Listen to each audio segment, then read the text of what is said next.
Bonjour, je suis Hugues Poissonnier, professeur économe de l'école de management, et je vous propose aujourd'hui d'aborder la réponse que peut apporter la paix économique au problème du retour de l'environnement, tel qu'on l'appelle parfois, pour les entreprises et les organisations les plus diverses. Alors par l'environnement, je n'entends pas la nature autour de nous, et dont nous faisons évidemment partie, même si c'est un sujet qui mériterait qu'on y accorde beaucoup d'intérêt et beaucoup d'importance ici.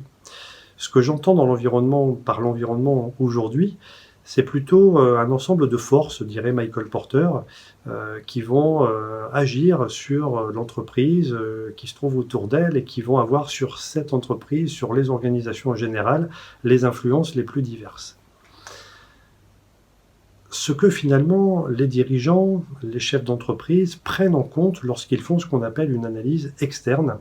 Et c'est d'ailleurs Michael Porter qui préconisait dans les années 80 de faire ce type d'analyse-là pour mieux comprendre comment allait évoluer l'environnement et comment on pouvait s'y adapter en élaborant une stratégie pertinente par rapport à ces évolutions-là. Ces évolutions, on a su les appréhender dans les années 80 et puis on les a un petit peu oubliées. On s'est recentré sur ce qu'on a appelé dans les années 90 l'analyse interne, qui permettait de beaucoup plus faire apparaître des forces et des faiblesses, alors que l'analyse externe fait plutôt apparaître des opportunités et des menaces. On retrouve d'ailleurs les 4 cases que l'on trouve dans la matrice SWOT, l'analyse SWOT que vous connaissez certainement. Et puis on a doté les entreprises d'un certain nombre de modèles, d'outils qui permettaient d'appréhender l'environnement, donc notamment le modèle PESTEL, où on va retrouver les dimensions politiques, économiques, légales, technologiques, etc., en vue de décrypter de la meilleure des façons possibles les évolutions de cet environnement. On a un petit peu oublié ça donc dans les années 90, 2000, et puis aujourd'hui il y a vraiment ce phénomène de retour de l'environnement, parce que cet environnement est de plus en plus instable.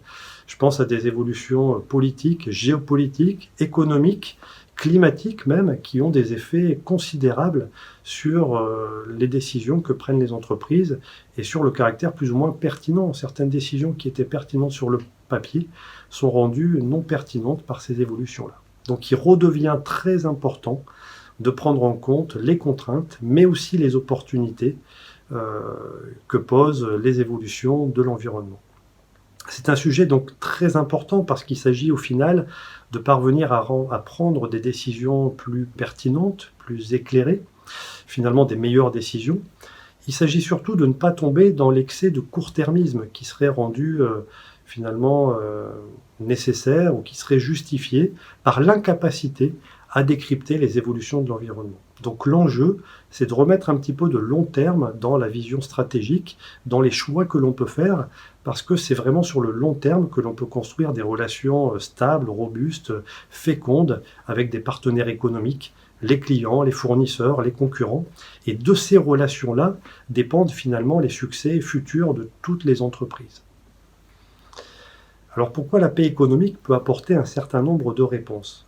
Tout simplement parce que je pense qu'aujourd'hui, ça permet de transcender un certain nombre de contraintes, ce que l'on voit en tout cas comme des contraintes, en opportunités.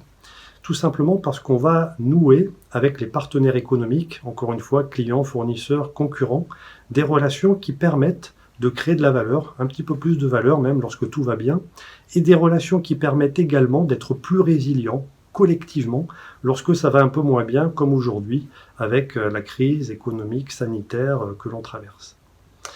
Donc finalement, l'idée c'est que on a un enjeu qui va bien au-delà des performances économiques des entreprises, puisque ce qui est en cause, ce qui est en jeu, c'est plutôt notre capacité collective à préserver la paix économique dans un premier temps, et puis la paix tout court. Et puis, il me semble extrêmement très intéressant de montrer tout l'intérêt économique qu'il y a à développer des relations plus partenariales, apaisées avec les partenaires économiques.